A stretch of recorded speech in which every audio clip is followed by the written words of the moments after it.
Again, I want to welcome everyone for coming out tonight and participating in this really important meeting. This is actually going to be the last of the buckets that we're going to be covering for the update to the town master plan. This is a really important thing. We're really excited to have you here tonight because this is the opportunity, again, for us at the town to hear from you, residents, to talk to us about tonight's topic about transportation, utilities, and services. The important thing about this plan, and I know Grant and Lizette and the rest of the team are going to go into this more here in a little bit, is this plan is really going to be very actionable. When this plan is adopted in probably July or August, that's really, the beginning. This is going to be this is a commitment as the planning director for the town that we want to take the different actions that come out of this plan in the different buckets, including transportation and infrastructure, land use and housing, and move those actions forward. We don't want this plan to sit on a shelf. So, with that in mind, it's really important for you to tell us what direction you think the town should be going in. And then it's up to us to produce that in the plan.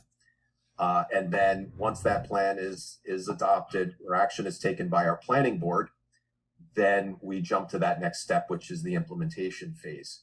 So with that, I'm going to turn that over to our consultants who are with SERPID, or as they're known, but it's the Southeastern Regional Planning and Economic Development District, who's our regional planning agency. But for this project, they are our consultants who have been running the show. So Grant, am I giving it back to you or okay, I see Lizette is on mute. So Grant, I assume that's you. Yeah, me for just a little bit. Thank you, Paul. And thanks to Mike Units for being here. And I know we have at least one planning board and one select board member. So thank you for coming. And most importantly, thanks to the members of the public who just take a little time out of your busy lives to do what Paul just said, to help us write this master plan and understand your goals, so we can make them, get as close to making them real as possible through this planning document. So my name is Grant King. I'm the Director of Comprehensive Planning and Housing at SERPID. I'm here with several colleagues, Sarah Brown, Lizeth Gonzalez, Philip Hu, and Ben Myers. We're your project team here. And for those of you who don't know what a regional planning agency is, we work for 27 cities and towns in southeastern Massachusetts, Norton being one of them. And we work in a wide variety of fields through federal highway, through the U.S. Economic Development Administration, with EPA. We work with state government in all those related fields: environmental planning, economic development, transportation and infrastructure. And as Paul said, we are your kind of public sector consultants on this project. And we've been working with the town in partnership with you guys for just under 2 years now. And we're about to wrap up this plan. So before we dive into that and all the kind of content tonight, I was hoping that Sarah could share the screen one more time. And we'll go through a little bit of housekeeping.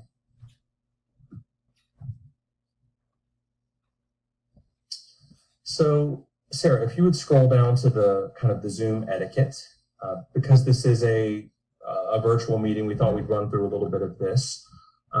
Just for your information, the meeting is being recorded, and it will likely appear not just on the master plan webpage and on our YouTube channel, but also if past meetings are any indication, it'll also probably be on the Norton Media Center's feed.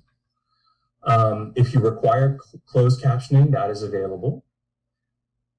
When you're not speaking, as everybody already is, this is great. Just please remain muted and use the raise the hand feature, or you can really just wave at us too. But use the raise the hand feature down at the bottom of your little screen. There is probably the best way to get our attention. Or I would also really like to encourage you to use the chat feature.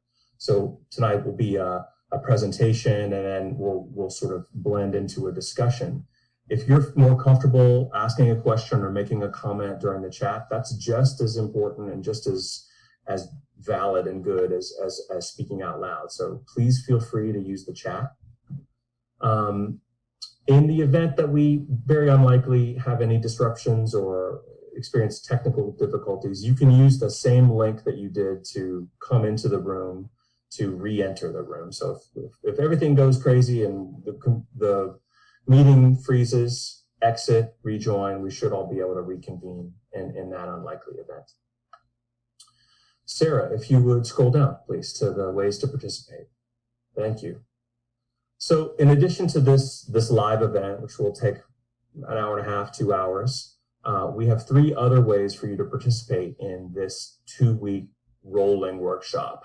We'll introduce those to you tonight, but they are 2 surveys, one about services and facilities and one about transportation and circulation. And those really build on what we've already heard from the public through the 18 or 20 months of our civic engagement process with you. And the third activity is a mapping exercise. And we're going to use those exercises, at least the mapping exercise tonight, to really start to capture what we hear from you. So in other words, we will be entering information into these exercises tonight, and we'll be taking notes. And in that way, I'd like you to think of this also as kind of a training for how to participate at your own pace, at your own convenience, with a cup of coffee on Sunday morning or a glass of wine on Friday night. Just at your own pace, you can participate in these exercises and just share your ideas. So it doesn't all have to take place tonight. These exercises will be live starting now for the next 14 days. Sarah, if you go down and click on our timeline for me. As you saw kind of up top, this is our 4th workshop, and 4th and final public workshop, where, as Paul really accurately put it, we sort of plucked out the related chapters from they're called elements, but they're chapters, the required chapters of a master plan. So we launched the project in July of 2019. We had a visioning exercise in September where we really got the main themes and main ideas identified. And then we've been having these specialized events to talk about land use, housing, and economic development a year ago. In fact, that was the last workshop that I think SERPED held before everything, last in-person workshop before everything locked down. That was at the Norton Library. And then this fall, we had the first virtual workshop for this project to discuss open space, recreation, and natural and cultural resources. Really good content there. I'd like to pause there and say that everything that we've heard to date, up to number 3, is available on the project webpage. And in fact, it's summarized in kind of an executive summary document that allows you to get an idea of what the content of the master plan is going to be, what some of those very important implementation strategies that Paul just referred to will be. That's all available from the main project webpage, which is serped.org/Norton-master-plan. We'll post all these links in the chat. Today, we're plucking those last 2 key related important chapters from the master plan to discuss them in detail, and that's transportation and circulation and services and facilities. So after the 2-week window for this rolling online event concludes, we're going to start putting pen to paper in partnership with Paul and Mike and others. And by late May, you're going to have a draft master plan to review. And we will hold one last event. Unfortunately, I think it will probably still be virtual due to the public health situation, but one last open house where you can review. You'll have the document well in advance, but where you can comment on and review the draft master plan itself.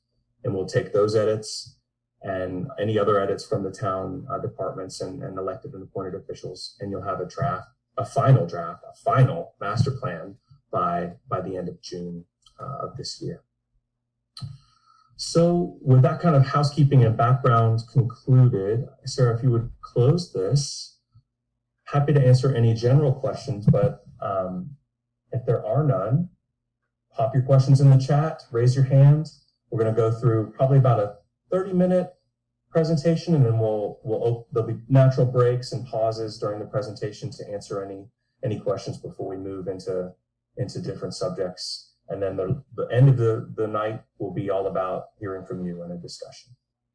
So I will pass. Are there any questions before we move forward? All right. I will pass the mic to Philip Hu, who will talk about Norton's transportation system. Hi, everyone. My name is Philip. I'm one of the planners working with SERPED on this master plan.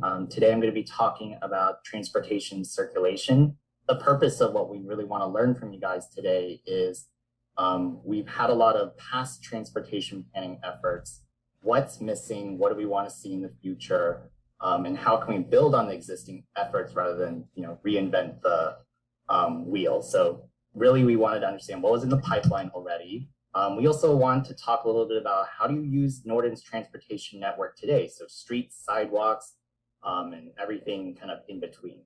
And also, what are your ideas of ways to improve? So, we have these existing plans. Do you have any other ideas that you would like to see in order to improve how you get around Norton? So in terms of past planning efforts, Sarah, do you mind just clicking it to, yeah. There have been three really important studies that are related to Norton's road network. So the Route 140 study kind of looks at Route 140 that runs from the intersection of Route 123 and 140 all the way up to Foxborough. So for the Norton stretch, it really goes between that very complex intersection that you all probably know and love to the border of Mansfield. So and then along the reservoir. So this study really looked at how can we improve that corridor, add more pedestrian and potentially bike infrastructure, because there are quite a few businesses along there and also residences. So connecting them with alternative ways is great. The next important plan is the Complete Streets Needs Assessment and Prioritization Plan. So this plan looked at all the streets, roads and streets in Norton and asked, how do we prioritize adding complete streets, which means kind of a street that works for all users, whether you're walking, biking, or driving? How can we add sidewalks, and how do we prioritize where to put sidewalks? So it looked at safety, ease of implementation, and cost, and how it would really, the impact of improving the network, and kind of created a list of potential projects and prioritized them. So currently, where this project is it's in phase 3, which means it is kind of seeking and acquiring funding to actually start these projects. And then the last plan is a Norton Village Center vision plan. And for this particular plan, it looked at how the intersection between Route 123 and 140 can be kind of redesigned, and what are the different considerations. And we would love to know more if you have more thoughts on that today. And we'll talk a little bit about that later. So Sarah, you can exit that and scroll down. So this is Norton's current transportation network. Just kind of quickly what all these colors mean. So kind of it's the underlying light gray is kind of the existing street networks. In the kind of lighter purple is where existing sidewalks are. You can see a dark purple and then a green kind of line, and those are the GATRA routes. And then the dotted red lines are future planned bike network. So we really want to understand where are there missing links in Norton's sidewalk network in particular that we would like to address. Scroll down. So this is a quick overview of the Complete Streets Prioritization Plan. The darker values are higher priority projects, while the lighter values are a less of a priority. So you can see that a lot of the priority goes that are close to Norton Town Center, as well as kind of on the eastern side of the reservoir on Reservoir Street. And then there's also a path down, Oak Street through the Great Woods area. Next. So we don't only just want to talk about sidewalks and like walking and biking, driving is obviously an important way to get around for many people. So crash data is also really important, how we evaluate what we would like to improve. Obvious, really important areas that are points of conflict include the Route 123 and Route 140 intersection and other points along the way on Main Street / Route 123. So the question is, how can we advocate for improvements because it is a mascot controlled road and kind of put that into the plan. Next. So we already heard a lot of great feedback on how folks would like to see improvements to Norton Street network. So you can see these little dots are from previous workshop exercises on where people would like to see sidewalks or bike. Do actually line up with the Complete Streets Prioritization Plan, and we would love to hear more about where you would like to see other improvements, or if you would just like to give another thumbs up to some of the existing feedback.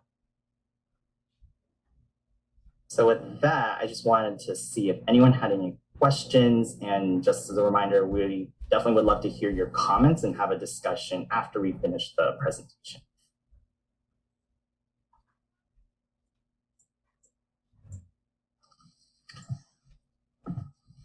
Okay. So next, this is kind of a preview of the mapping exercise we would love for folks to do after this workshop. And we want to know where you currently travel. How do you walk around? How do you bike around? And how do you take transit? And the reason we're asking this isn't to like know everything about you and invade your privacy. It's really, we want to understand how you use the network today and then like reflect on where are those choke points, where are their problem areas on these routes that you take. So scrolling down, there's a map on walking, then there's a, whoa. Okay, so this is a map on biking. So it seems that it's great that folks have already added onto it, and these live updates. So you can always revisit this story map, which is the presentation, and you can see how people are talking about transportation. And this one, I think it's a little slow to load, but it's how people currently take the bus, and we'd like to know where people are flagging down the GATRA bus, because it is a flag down system instead of operating on stops. And we would love to know more about where you would like to see better signage or information or even potential shelters for while waiting for the bus. So in that same mapping exercise, we would also like to know, okay, so these are your current habits, but where would you like to walk? Where would you like to bike? So right now it's like difficult to walk on this certain route, but it'd be a great shortcut for you if you felt safe walking down this way. So we'd love to know where you would like to see improvements in walking. And then the next one is around biking. And then the next is around transit and where you would like to see potential improvements or even route extensions. Yep.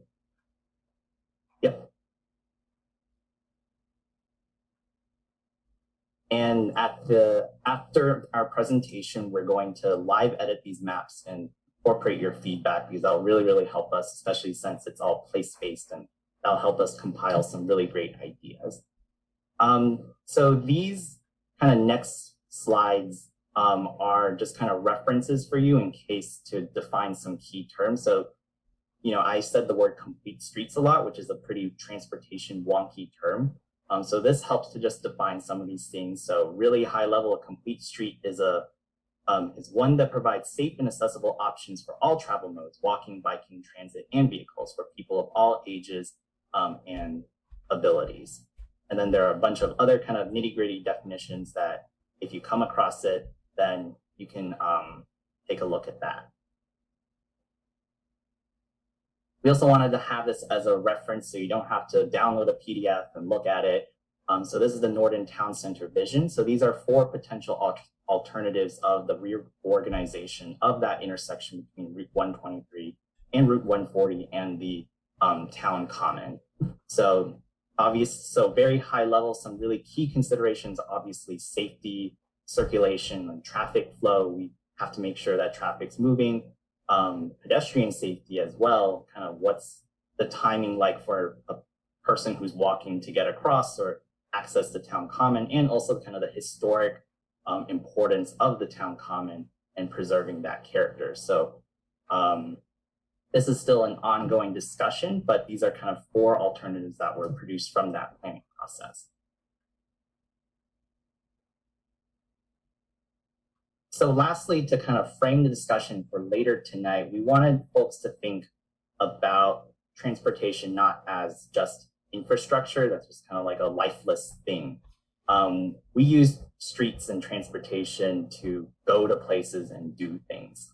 So we wanted to ask, okay, if we prioritize certain kind of futures of like what kind of portfolio transportation improvements would help that? So kind of 4 futures that we kind of came up with based on how people generally want to use their transportation network are recreation, so enjoying Norton's amazing natural features and areas, running errands and kind of dropping kids off at schools, commuting, so getting to work, improving transit access to existing commuter rail stations, and also similarly getting kids to school. And then lastly, kind of very local neighborhood safety. So thinking about kind of where most residences are and improving the safety of the streets around those kind of more densely populated areas.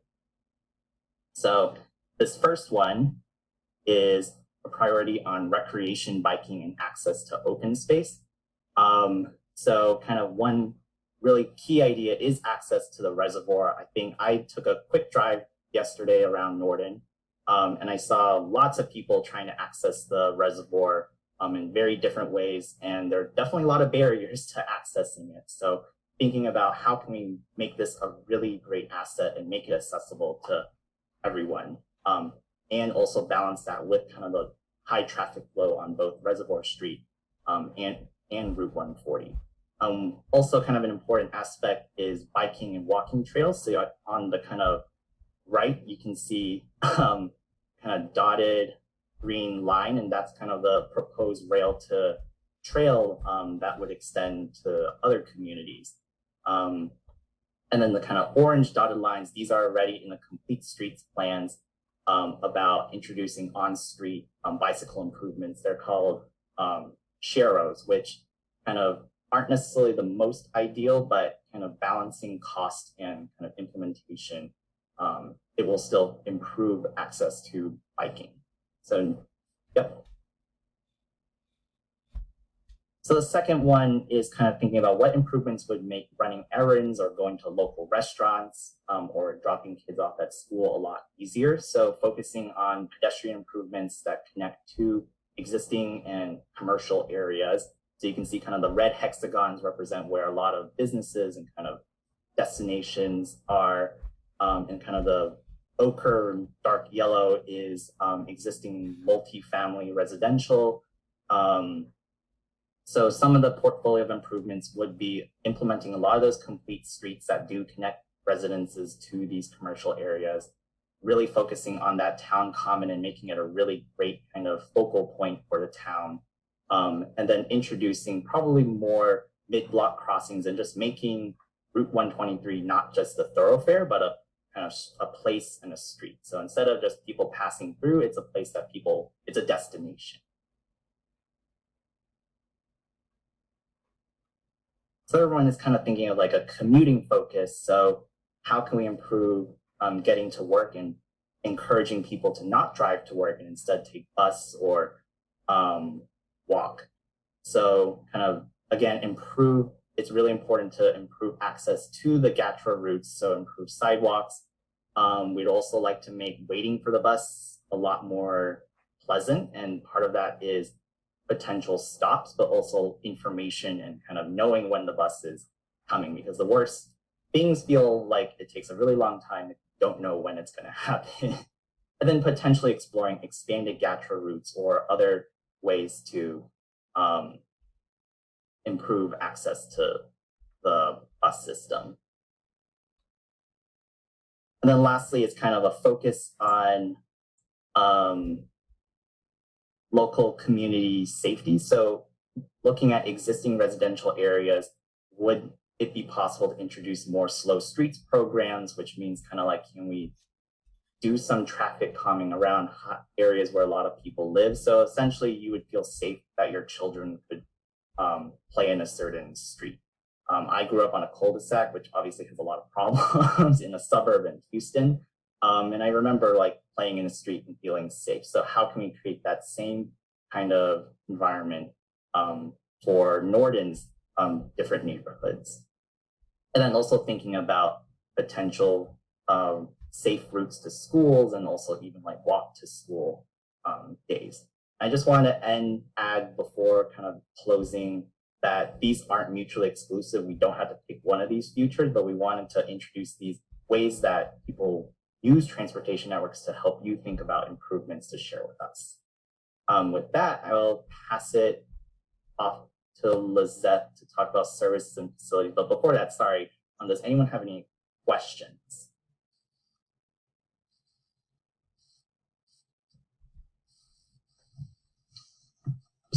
So just to kind of reinforce what Philip said, we know we covered a lot of ground there. There are a lot of ways to communicate what you want and categorize what you want, but really what the master plan is looking for is those patterns, those true consensus ideas that everybody seems to really agree on. I think is a really good way forward to invest in the community. And the best example from that presentation are the complete streets, the existing complete streets planning, that network, where people are, without that complete streets map to guide them, have already been placing agreement, more further dots about, yeah, we'd like to see more biking here. Yes, we'd like to see more crosswalks here. So those are the kind of like crowdsourced areas of consensus that we're looking for.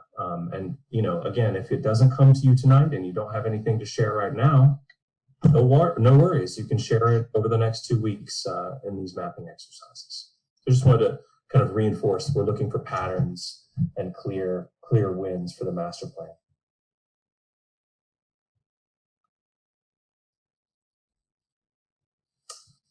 Any questions before we move on to services and facilities? So Christine has a question from the chat. Just for the bus stops, are you looking at putting small signs on telephone poles or something that stands out with a bench, seats, info board, etc.? I think that really depends, and we would love to know if, you know, just a simple sign on a telephone pole cuts it, or if we do want to introduce something a bit more permanent, or even kind of an opportunity for public art or kind of an installation. So I've seen definitely a very wide variety of what a bus stop could be.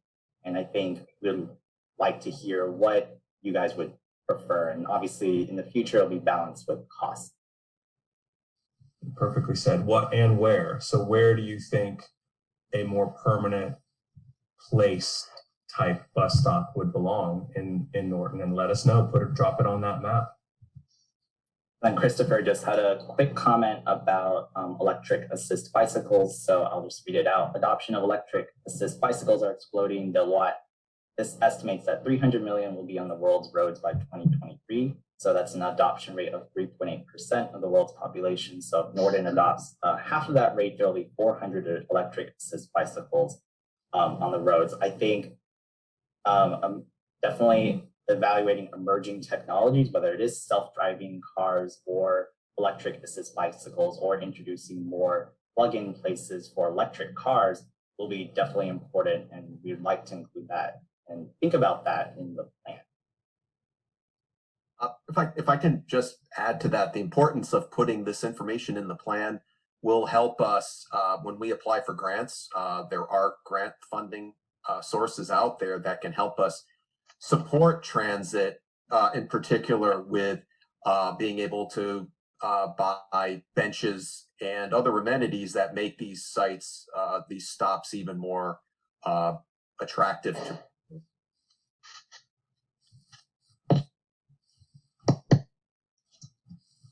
Okay.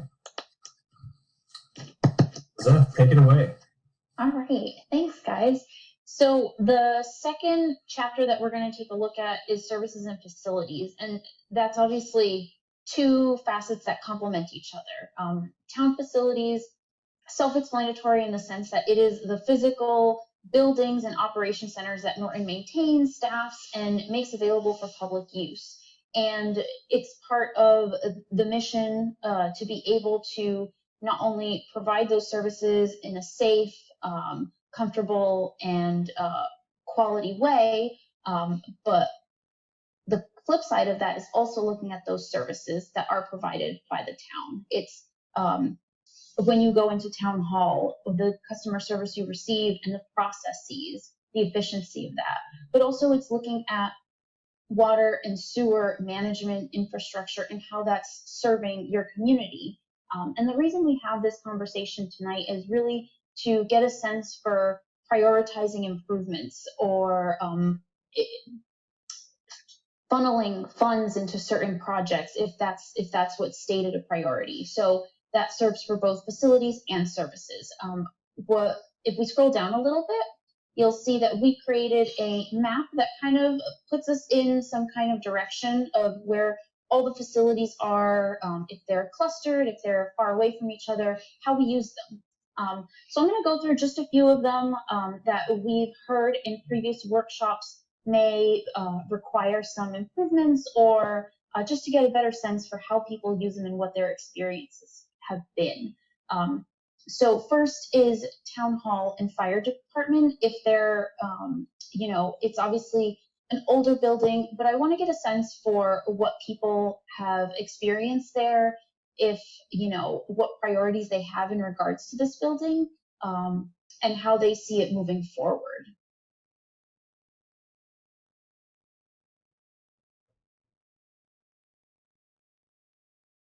And it's okay if we don't have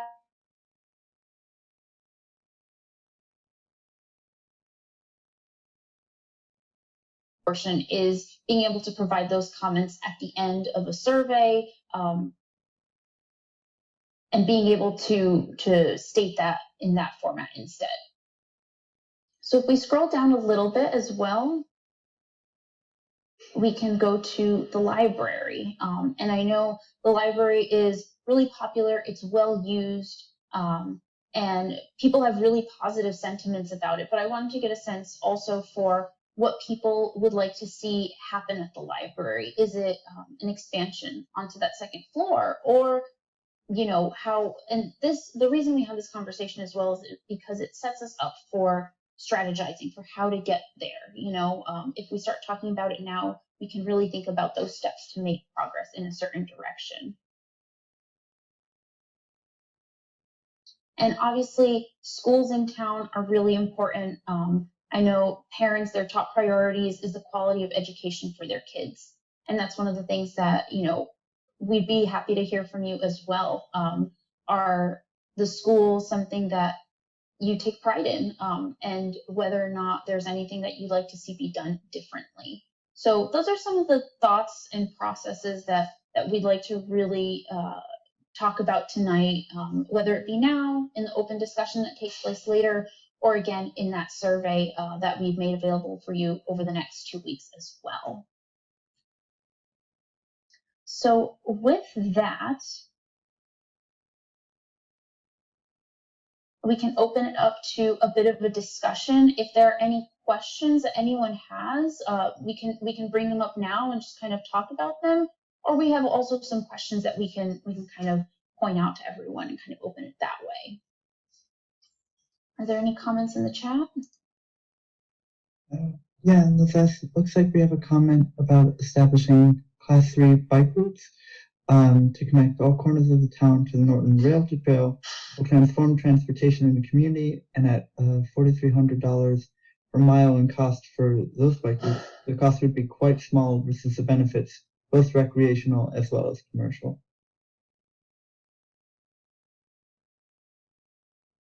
That's a great comment, and definitely something to think about as we obviously are thinking about transportation and circulation. That's a comment that definitely would be great for the map too.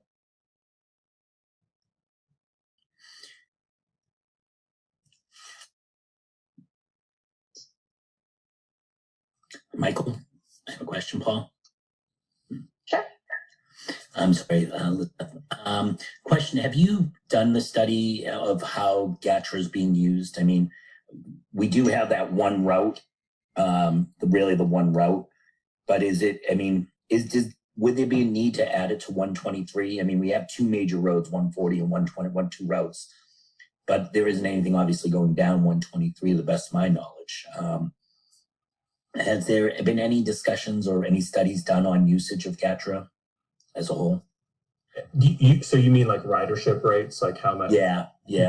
I think GATRA has those numbers. We have not tapped into that yet as part of the master plan, but we certainly could. And Mike and Grant, I used GATRA, the 18 bus, a lot of times to my trips to Attleboro and Taunton, and I used to take the 140 route to Mansfield until they got cut because of COVID, and then I wish GATRA would bring that back. Okay. So Sarah, why don't we scroll up to where we can think about transportation comments and see if we can't first. Did you want to focus on building comments? Is that what it's just, sorry. No. So open discussion at this point. We can go any direction you guys would like. And again, we don't have to, you can place these comments in the map at your own pace, but let's certainly go up and look at the GATRA system and try and pin Peter's comment to a specific location. So Peter, would you mind repeating that for us, man? So I used to, the GATRA 140 bus shuttle ran from Wheaton College to the MBTA bus terminal, and I took that lots and lots of time to go to Mansfield or go to Wheaton College, and it came in handy, but when the pandemic hit, the GATRA bus took the route off. So hopefully GATRA will be considered bringing that back. And that's the shuttle from Wheaton up to the MBTA commuter rail station in Mansfield. Yes, that's right. Got it. Great comment. That's right. GATRA needs to be considerate of others when people take the bus because of the pandemic. And got it. Yeah, I mean, public transit has been one of the hardest hit public service sectors during the pandemic, but knowing that there's demand for it and that you as a rider in Norton would like to see it reestablished is certainly enough for us to put on a map. And then hopefully, just as a preview, let's assume that we hear more and more that this is something that the town and residents are missing, and that could become a strategy in the transportation and circulation chapter of the master plan. Work with GATRA to reestablish shuttle service at least X times per day to reestablish service levels of pre-COVID, something like that. I think you just saw Sarah kind of draw onto the map. Maybe when we do that next time, we would we can show you exactly how to do that, so we can kind of train you up for the. It should be pretty easy, but we want to make sure we give you an example.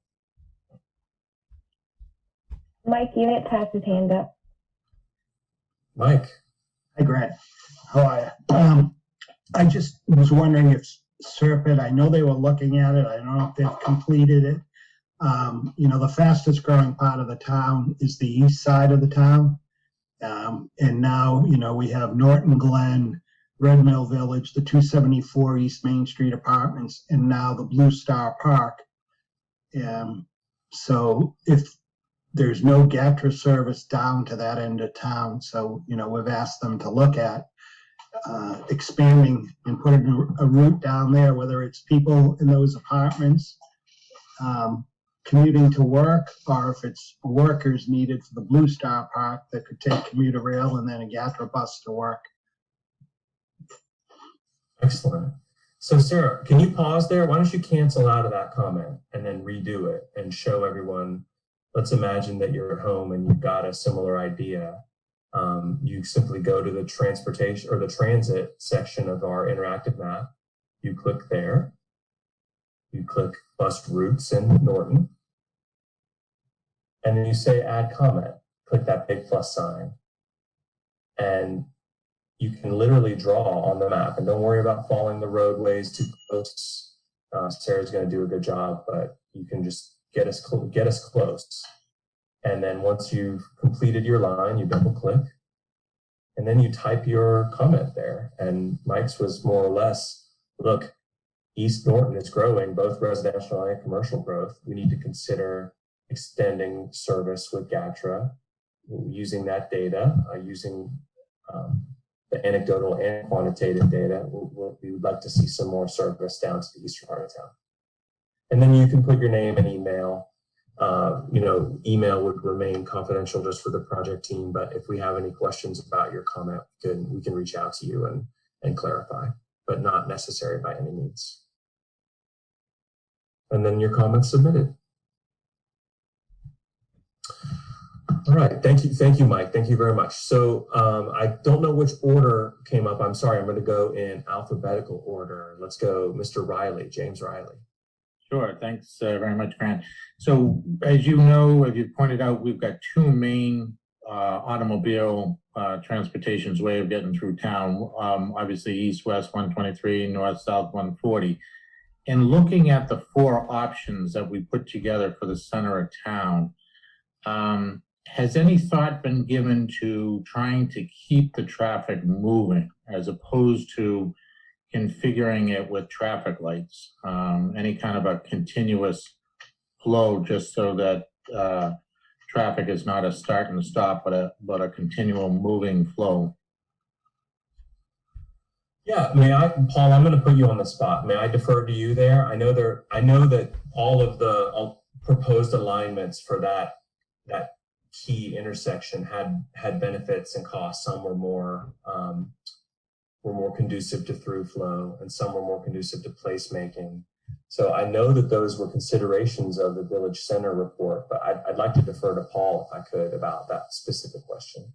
Jim, was your question specific to that intersection, or was it a broader along 123 in general? No, actually specific to the intersection. So for example, maybe putting on the table something to the idea of a roundabout. And in other words, not red lights, but the continual flow, just come into the intersection, move right along, just keep on going.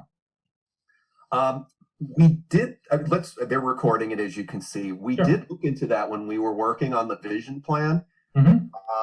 My recollection why we didn't go forward with that idea was we're, working with the community, we were trying to make the village center a pedestrian friendly place. Mm-hmm. The problem with a roundabout is it's a continuous flow, Mm-hmm. and people can't cross at that. Mm-hmm. So that's a trade-off. I mean, what you're suggesting could work in terms of keeping a traffic flow, but the trade-off could be a difficulty for pedestrians to cross that. But again, that's the challenge. Thank you for putting this up. That was the challenge we found with every option that we worked with. There were benefits, and every one of them had pretty serious drawbacks with it too. So, and then when the public voted on it, there were options B and C were the two that kind of split the vote. Mm-hmm. But it's certainly a big issue. That's the one big choke point in town. We have to, start moving forward with this. But we also, again, and Jim, we've talked about this, but for others who don't, again, we're doing other things to try to promote more activities, more pedestrian and gathering areas within our village center, which we would consider between 140 out to roughly the Yale Elementary School. So we're trying to look at options to figure out how to make it a friendlier place for pedestrians, cyclists, transit users, as well as continuing to make it a safe place for people who drive.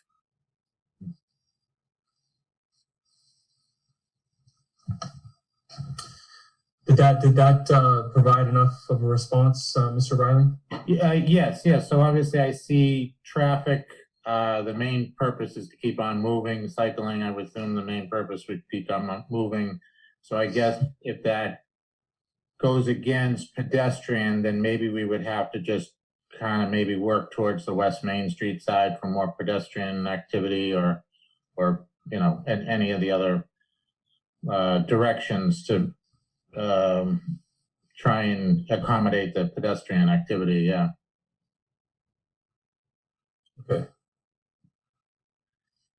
So if you find that you participate in this workshop over the next 2 weeks and you review you click on that link that says 2019 Norton Village Center Plan, and you find that you've come down really hard on, hey, I think alternative C is the way to go. Or if you want to add any more detail to the comment that we recorded, please do. Please click on the map and say, hey, I read the report. You don't even have to read it, just skim it and be like, hey, this is the one that looks right for my town. And that would help us understand which, again, we're looking for those big picture consensus points that will have broad support in the community, but we're looking for as much detail as you're willing to provide. I'm going to pronounce your name poorly. I'm sorry. Jim Tenori? Close. Say it for me. Tenor. Okay. That's my Italian grandmother coming through, pronouncing the E. I'm sorry. Go ahead. Yeah, my uncle used the E, so no big deal. Okay, good deal. Quick question for you. So as Paul knows, I'm on the zoning board, and right now we approved one apartment building on Mansfield Ave portion, and we're going, another one's before us. One of the points that we have come up during our discussions are sidewalks along the 140 corridor from about, I'd say probably the Cumberland Farms up to where the old Roach Brothers Plaza. Kind of that section right there is where you're looking at. How do I go? I mean, I don't see any proposed sidewalks there. How would I add a comment? And this is and excuse me for my lack of intelligence. This is the first time I'm seeing this, so. No worries at all. This is not a lack of intelligence. Please don't think that. The way we would we can do another example now and show you. I'll have Sarah, maybe Sarah, instead of me talking through it, you can talk Jim through what he would do and just back up to the very beginning as if he's arriving to this document for the first time and like, what do I do here? Okay, Jim, on our project webpage, the workshop page, there'll be this mapping exercise link. You can just click on here and it will load and it'll bring you to like a welcome screen. So you just click out of here. And then you want to add sidewalks. So we're going to do walking. I find it easier to zoom in first before having your little cursor zoom into your area. You'll click add comment. I think for the walking and biking one, we did a little bit different. We have a category that's required before you can enter your comment. So this is where I currently walk or where I would like to walk. So I think your comment would be like where I would like to walk. So click on that. And now it says it gives you the option to write a comment. So you would go in here and you click, and then you could just keep clicking for where you want. And then when you're done, you double click. And say you mess up, just click cancel and you can redo. And then you can type your comment. If you want to type your name and email, feel free to do that. And you'll hit report. And then you can see what other people write, but their names and emails are anonymous, so you can't see any of the person's name or email. Okay, so thank you for walking me through that. I appreciate it. And let's go ahead, Sarah, I'm sorry you clicked out of there. Let's go ahead and drop Jim's comment in there. And I think I understand it to be, I'd like to see more sidewalks on this strip. There's some potential development there that I think some sidewalks might be in need. So I guess the little disclaimer here is because this is a state numbered roadway, it's in Mass DOT's jurisdiction, it's MassDOT's baby. And that's the other thing I was going to ask about it being there, because that also came up. Yeah, right. So, I mean, the town has, through its complete streets prioritization plan and investments, has a little bit more control over those locally owned roads. And I'll have to admit, I have to go and do my homework. I can't remember off the top of my head what the 140 corridor study that Philip showed us said about pedestrian facilities along this part of 140. But just a little disclaimer that it does add a level of complexity to work with Mass DOT. Not a barrier, but a level of complexity. Okay. So Sarah, we dropped that in. Okay, cool. Okay. I see another comment. Lots of written comments from Christopher Keys. I'll read this in. Christopher, no pressure, but if you'd like to, certainly certainly raise your hand and talk. It says examples of recreation opportunities for a rail trail: biking, running, walking, snowshoeing, cross-country skiing, roller skating, rollerblading, skateboarding, wheelchair riding, hiking, commuting to work or school, connecting to other recreational areas, shopping, nature observation. Yeah, that's a good exhaustive list. That's a good one. We can probably, Sarah, we can drop Chris's comments from our chat. We'll be sure to record an exact copy of these, and if with your permission, maybe type me a quick yes in the chat. With your permission, we can enter all of these into the map along the rail trail. We don't have to do it right now, but does that work for you, Chris or Christopher? All right, please feel free to add. So we'll keep track of all these and make sure they make it into the record. Thanks. Mr. Toole, was your hand raised? Yes, it was. I'm sorry. After a year and a half, a little bit over a year, I still can't unmute myself quickly. Just this is my curiosity. It may have been another workshop, but I thought it would be this one. Have we looked, and I looked at the survey that you put in there about facilities and so forth. Have you looked at any other infrastructure or looking and trying to address what people think of some of the infrastructure, i.e. electricity, i.e. cable or internet services or those things? Those seem to be themes that keep coming up. We know that our infrastructure is a little bit behind in those and are dependent on third-party vendors. But does the master plan, does it address any of that as well? And is that something that you guys are going down? Excellent question. To the best of my memory, I don't remember any comments about the electrical system or broadband. And typically those kind of come up in the economic development section because they're so closely tied to, high quality economic growth and jobs. But I don't remember, and it's perfectly fine to bring it up here. The infrastructure that I do remember being prominent was wastewater and water, and pursuing extensions and improvements and services along the main corridors into the Commerce Park, making sure that all the economic development, a really big, high value jobs project typically requires sewer to meet its full growth potential. So we heard a lot of that, but Paul, correct me if I'm wrong. I think that's the first mention I've heard of broadband. But it's we probably didn't hear about, one reason I think we didn't hear about it when we talked about economic development was prior to COVID. And I think towns, Norton included, we've had some challenges on Zoom where people are getting dropped because of broadband issues.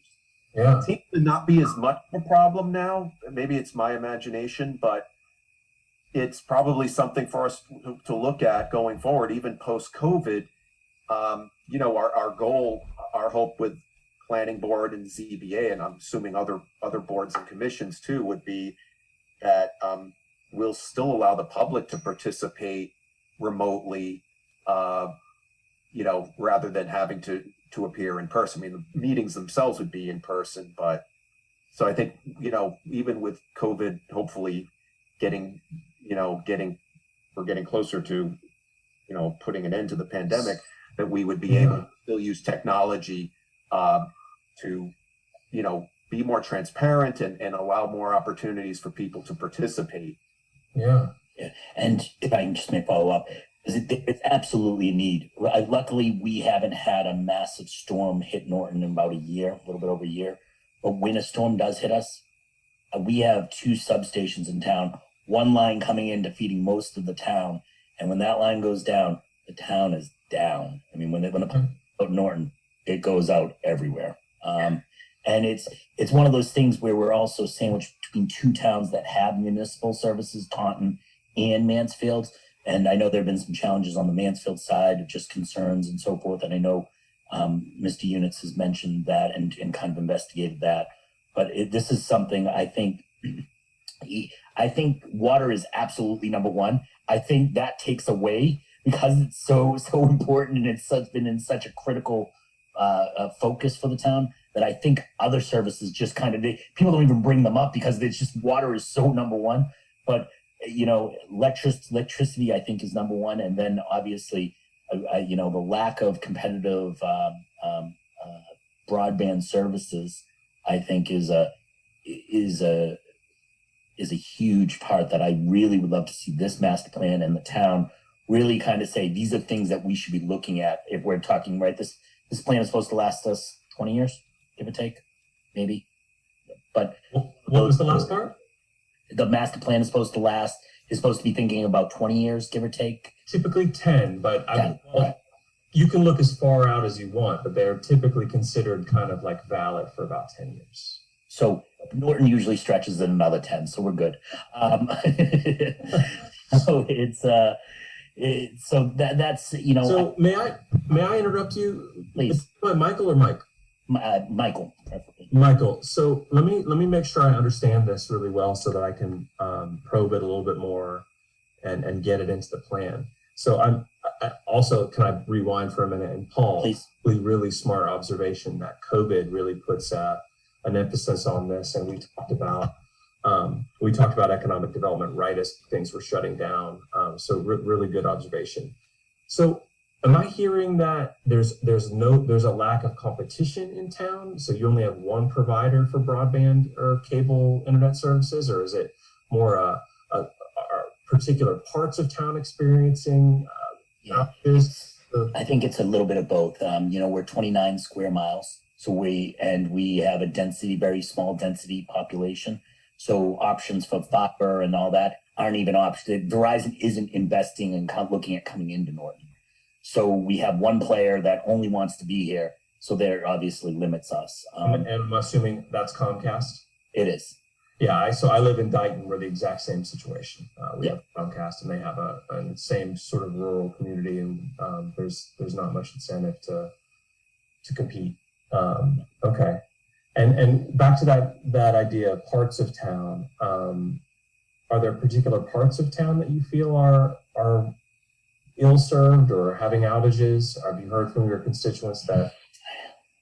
Yeah, I mean, what we do is we've gotten a lot of complaints, and we still get them regarding speeds. And I will surrender. I am not a technology person. I'm not sure if it's if it's just the Wi-Fi, meaning distance from a junction box or anything that the ISP is providing or so forth. But we definitely get slower speeds certain places amongst town, and some outages, obviously. Yeah, so this is really interesting. My staff, our colleagues will all have to do some research here. I haven't written, we've written 7 or 8 master plans for communities in the region, and I haven't addressed broadband yet. Usually it's a new service coming in, like we need a broadband line to this industrial park in order to enable these types of jobs. Yeah. But it's never been like, how do we encourage competition? The only thing that I know we can research immediately is the town of Fairhaven, the town just east of New Bedford, is looking at municipal broadbands, and they're pretty far along with making it real, making it a reality. So I'll maybe make a note, Sarah, I don't know if we can do this, if we can edit that comment, or we can add another comment to Michael's broadband, just saying, let's explore,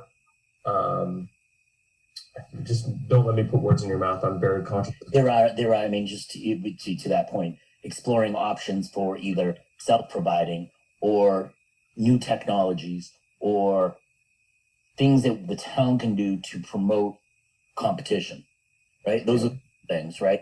We know that there are towns that provide their own internet for service. There's probably, I can name probably 5 to 10 just off the top of my hand that can provide their own internet service. Is that an option? Do technologies with 5G coming fast and furious to us? Does 5G investment in some 5G towers in town make sense for us to our option? These are things that I would love to see us this. But I also, besides the broadband, I don't want to dismiss the electrical issues. We have 2 lines coming into our town, and God forbid there's ever a true disaster. When we restarted a couple of years ago, most of the town was down for, and I will absolutely say I exaggerate. The fish that I catch is always this big, but some of the town was down for 5 to 6 days. Okay. And a lot of areas in the state were, but it's a very concerning thing. I know we have, it doesn't look like our providers are actually doing a lot of investment, and I will get slapped around with that comment if I need be, but it does worry. Some of our infrastructure items in Norton worry me beyond just, obviously, I absolutely agree with the sidewalks are needed and so forth. But Right, that was back in March 2018, in which it was the nor'easter of 2018 back to March 2nd, in which this town lost, everywhere in the town lost power. well, that's right, Peter, for at least a few days. Okay. We did get a comment in the last March workshop about people in this area of town not having good cell service.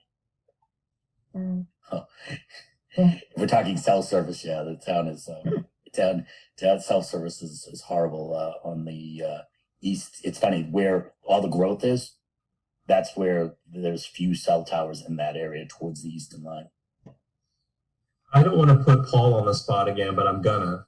Paul. So I think I remember from reading, and this is back at the very beginning of the project and then in preparation for the last workshop, I think I recall that in your municipal vulnerability preparedness plan, there was some focus on high wind and its impact on existing power infrastructure because of the above ground lines and things like that. Does that ring a bell? Absolutely. I mean, the tree damage was brought up in that plan. Okay. So, and were any solutions discussed, or was there any consensus about how to remedy this? I'd have to look back at that. Yeah. Me too. Yeah. Okay. Look at it, but there was, and we've identified it. And one thing, it doesn't quite get to Michael's issue, but we are, or just about to be, a green community with Serpent's help. So that will allow us to have more ability to bring in solar. So I think that's something maybe we could flesh out a bit more in the plan too, possibly. Yeah. But I think that's a good step for the town to be going in, because that allows us to get certain state financial benefits. Yeah. Paul, did they address in that critical plan? Because I know our high tension wire, electrical wires are on regular telephone poles. They're not even above the trees. Did they address any of that in the master plan or any of that? Yeah, well, I think I don't know specifically how it did, but we'll have to look at that and get back to you. And this is when I shut up and let other people speak. So I'm just going to. Grant? No, man, don't feel like that at all. This is really good. And in fact, in the comments, we kind of have two supporting text messages I'd like to read. And then Mike, I see you raise your hand. Christopher says, municipal broadband is an intriguing idea. Could it be a future revenue generator for the town? I think the idea, if I'm remembering Fairhaven's efforts, and don't quote me on this, we will look into this and do the research for the master planning, the writing. But my understanding is that there is a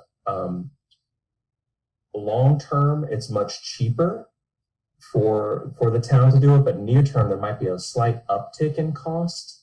But once the sunk cost, the hard cost of any necessary infrastructure are paid down, the debt service disappears, then your costs go way down as a consumer of the internet service. I don't know about revenue generation, but I think it is self-supporting. But again, please don't quote me on any of that. That's the kind of economist view. I have to double check everything. And then the other thing that Christopher wrote in support of your ideas, Michael, is excellent thought about addressing electrical service in town. Kudos. Mike. In answer to what Michael's was talking about, I don't know whether it was through this plan or through the municipal vulnerability plan, that we did talk about the Union Loop. As Michael said, you know, it's the high-powered wires coming in on regular telephone poles. And we did talk about that there should be some strengthening of that, where they use real high tension poles to put the Union Loop and protect around it. So, because that's usually where we have our issues when that's why the power usually goes out in town. So, Mike, would you mind forgive my ignorance about this, is that a specific location in town that you're referring to? Well, the Union Loop, it's the main line that comes in. It services Norton and Rehoboth. Okay. It comes in from the north side of town. Okay. And that's all the way through town to Rehoboth. And that's the one that feels so vulnerable in the event of a storm. That's usually the major cause of events in large-scale events in Norton. So if we were to put we'll refine this dot later, but if Sarah would put a dot in the western part of town, kind of midway through, we could say. Yeah, it runs right behind the high school. Great. I think Sarah can get us there. Yeah, anywhere in there is great. And then just research Union Loop and its vulnerability to storm events. Got it. And I'll take a look at the plan itself as well and see what it said about protection. Yeah, not to get too boring about like the way this plan is written, but we're going to take all of this and all of your content, all of the data, all of the public input, cross-reference it with existing plans, and then try and find those patterns and write them out. And so that we'll do that research too. Christopher says, thank you for pursuing green community status as a municipality and opening up opportunities for more sustainable energy in town. Great news. Yeah, that's a really popular program. I remember we heard support for that in prior workshops, and Norton, is working with one of our colleagues at SERPED to get that designation if it's not already achieved. Very good. So we have another 20 minutes or so. We could go even longer if you'd like, but are there any other thoughts or comments, or would you like us to show give you a preview of any of the surveys? They're pretty self-explanatory. Any other ideas to share? Yes, Christine. Hi. So I'm not going to lie. I was doing a survey while I was listening to you guys because I love the ideas of the survey. So besides that, my biggest concern is the sidewalks and more in the residential areas, because I grew up off of Reservoir Street and I just moved back and we're off of Reservoir Street again. And one of the concerns is speeding, which that's in a lot of main roads in Norton that are residential as well. And then the second thing that's a concern is how would you put a sidewalk when there's really not enough space, in my opinion, for a sidewalk? I would love to see sidewalks. I just want to know, how do you guys decide how a sidewalk gets put onto the road?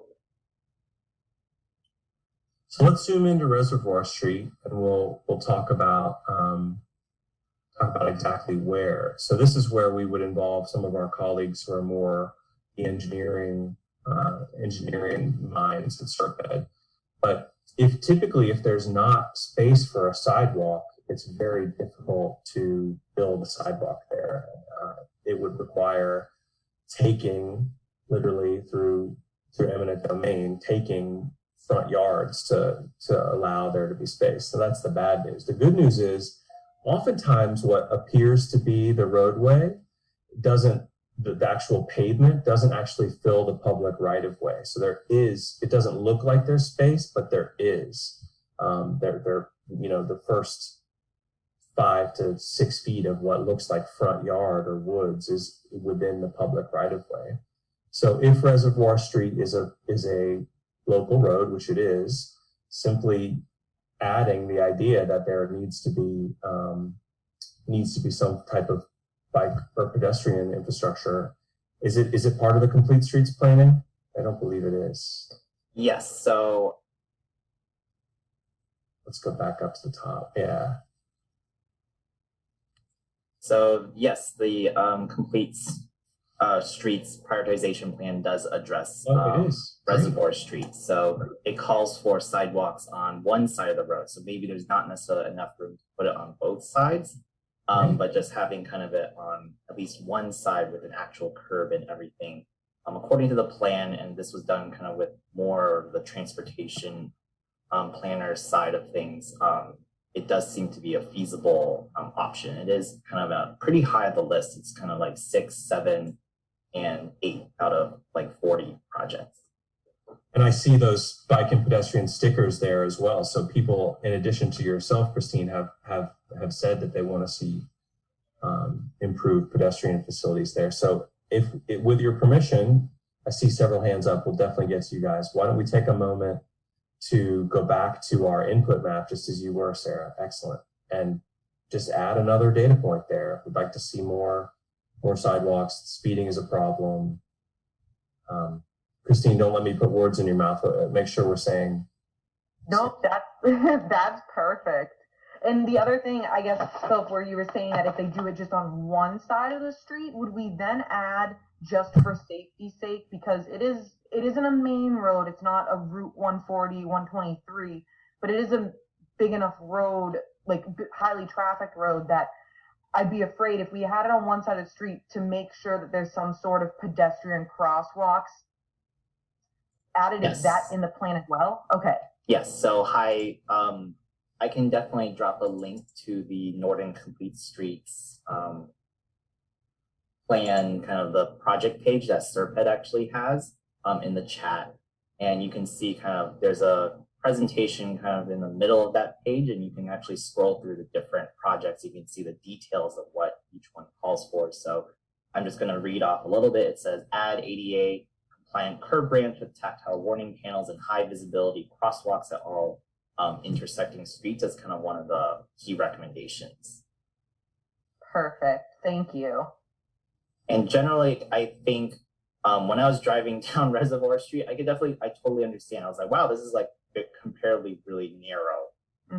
And cars do kind of fly down it. But the addition of things like sidewalks and kind of more signage, it just creates a little bit more of kind of a visual slowing down effect. And then it kind of like promotes drivers to naturally want to slow down because of the other kind of things. And it's not just a clear, straight go ahead.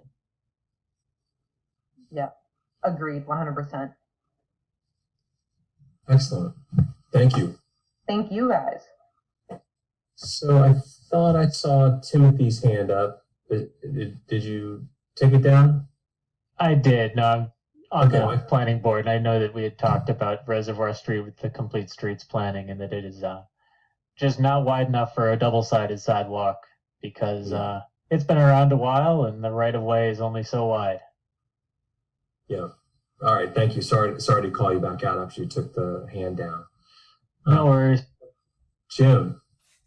On the complete streets, if you can go back to that map, my question is how do you, so I notice, without giving up too much, I live kind of south of Wheaton College, where Pine Street kind of goes down into Crane Street down there.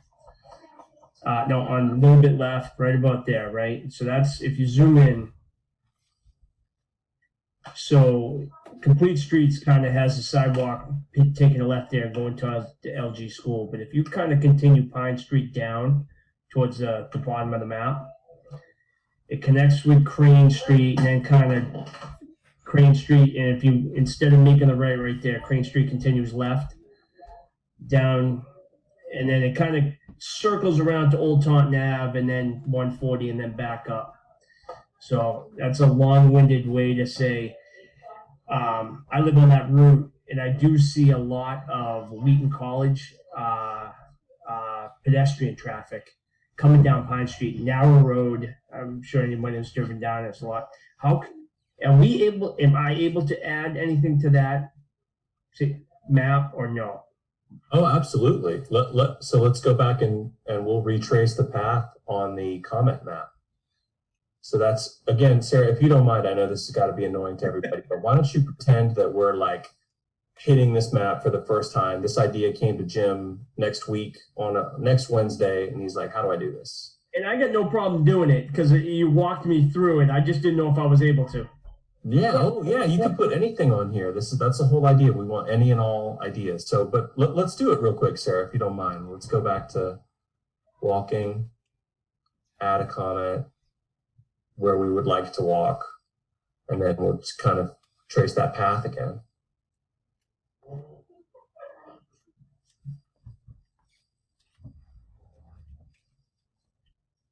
May I ask, to your mind, what's the destination back here? When you see I see a lot because it's a big circle going back to Wheaton College. So it's exercise. It's like exercise, a lot of walking, a lot of running. And quite frankly, and don't quote me on it, but I think I actually see some Norton. I get some of the Norton High School run team. I think it could be, but That's right. I see the Norton High School track team use this section of road for practices.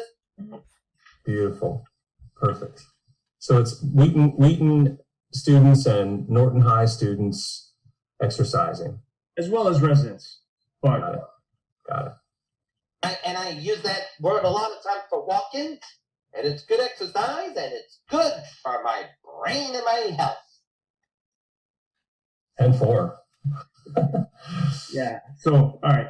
Thank you for doing that. I just didn't know if I could add to that map, but you can add to well, maybe before we conclude tonight, we'll go back through and show everybody exactly where and how to add comments to the map. Any other ideas to share before we kind of conclude, and we can do that last little bit of housekeeping? Oh, Mr. Parker, Joe Parker.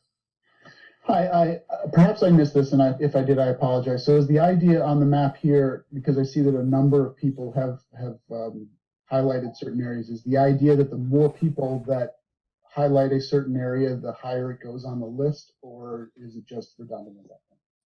No, that's a good question. No worries. So there's no like official list, but what we are looking for are areas of consensus where there's clear momentum for some type of intervention. And I guess I should restate, there is a list. It's your town's existing complete streets prioritization plan. So if we go back to that, the story map, Sarah, and that map. And I guess that was let me rephrase the question. So is us adding those things on the comment map helping to, add fuel to the fire for this map, I guess? Yes. Okay. Yes. All right, thank you. Absolutely. Yeah, sorry. On the map, you can also like someone else's comment if you agree, and that will show someone here already liked it. They clicked this button, and that will show that comment is popular. Yeah, I mean, what the idea here is we know that there are limited funds and limited resources. What are if we've accomplished a set of investments under complete streets, what's the next wave? Are they still the priorities that we heard when the town made the plan, or have they changed? Are there new ones, such as the one we just drew on the map that I don't think is part of complete streets planning? So yeah, adding fuel to the fire, that's a good way to put it, Joe. Mark Sweeney dropped a comment in the chat. Draw a line from Barrows to Pine through the Wheaton Woods, and we can have a parallel road to 123. A parallel road, help me understand. Oh, I see, okay. Like a cut through, I got you. Yeah, I remember hearing this in one of the original workshops, I believe, of the idea of creating a new roadway through here. Would it be for vehicular traffic, cars, as well as biking? Is that what I'm assuming? Cars. Mark's saying cars. Yeah, so it's not really walking, Sarah. It's more like a way for local traffic to not have to deal with 123.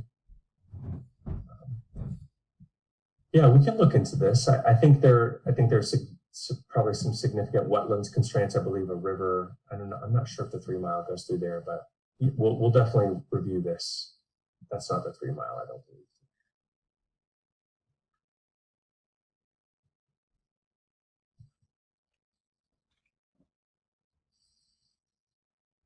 Well, everyone's watching Sarah type.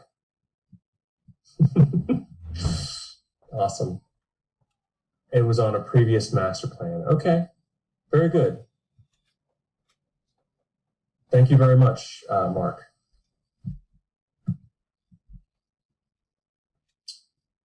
Any other, every time I say it, there is one, so that's great. We're not in any rush. We can keep going. Any other thoughts before we maybe zoom out and let Sarah show us the workshop webpage itself one last time? Okay, so why don't we do this, Sarah, if you're willing? Why don't we go to the workshop webpage from the main project webpage and just show everybody.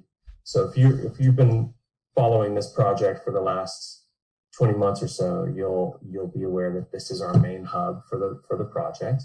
And if you want to participate in this website, again, these activities will be live for at least 14 days. You would click where Sarah is about to, and it'll take you to a standalone virtual workshop web page where these activities live. And if you scroll down, you can see you have options to participate, the workshop presentation, and so forth. But the surveys that Christine has already taken part in are right there. And then the mapping exercise that's really been a key comment, way to get comments and pin them to physical locations on the map. That's that right there where Sarah's clicking. And then we won't do this, but let's imagine that we have another comment relative to transit. You would simply click on whatever theme you think your comment best belongs in, whether you're looking for a bus stop or a bus route. Let's say a bus stop. Yeah, nice. And you would add a stop where you think it belongs, and you can put any information. You choose whether it's a future stop or an existing stop, any comment, and if you want, your name and your email, and someone from the project team will get back to you. And that's how we're going to add this kind of last wave of information to all of the existing public input, and before we start writing this plan for you. So thank you, Sarah. I see a couple more comments. Excellent meeting, and thank you for the opportunity to weigh into the process. Our pleasure, Christopher. Thank you for all the comments. Philip put the workshop page in again. Excellent. That's where you would go directly. And then, yeah, everyone seems to be wrapping up. Look, let me thank you all very much for your ideas and your time. Again, if you've forgotten something or something occurs to you a little bit later on, you can reach out to anybody here from the SERPET team, to Paul, to Mike Units, to any members of your boards who are here tonight. And there's one last comment. Thank you for all the information. I love the fact that any resident can add their input on the Facebook page. Is the website shareable? Yes. Circulate the link to the project, the workshop page that Philip just pasted. Please circulate that widely. As many people, friends, neighbors, family, as many people as possible. We want their ideas. So, Paul, any closing thoughts? Mike, any closing thoughts? I would just say again, just please go ahead and fill out the survey, fill out the maps. I mean, the more we can load up these comments, again, this is going to give the town and the rest of the community great ideas for moving forward. I mean, this is about our future. So we get that in there. Those will be the things we can end up focusing on. And I see Shane from the Norton Media Center. Hopefully Shane can do us a little plug and get maybe this video up on the feed or and those links to the workshop webpage that would be really great. Paul, maybe you can help us coordinate that with Shane. Yeah, absolutely. Awesome. Okay. Well, thanks again. This has been a pleasure. Everybody stay safe and have a good night. Thanks, Grant. Yeah, thanks again, everybody. Our pleasure. Take care.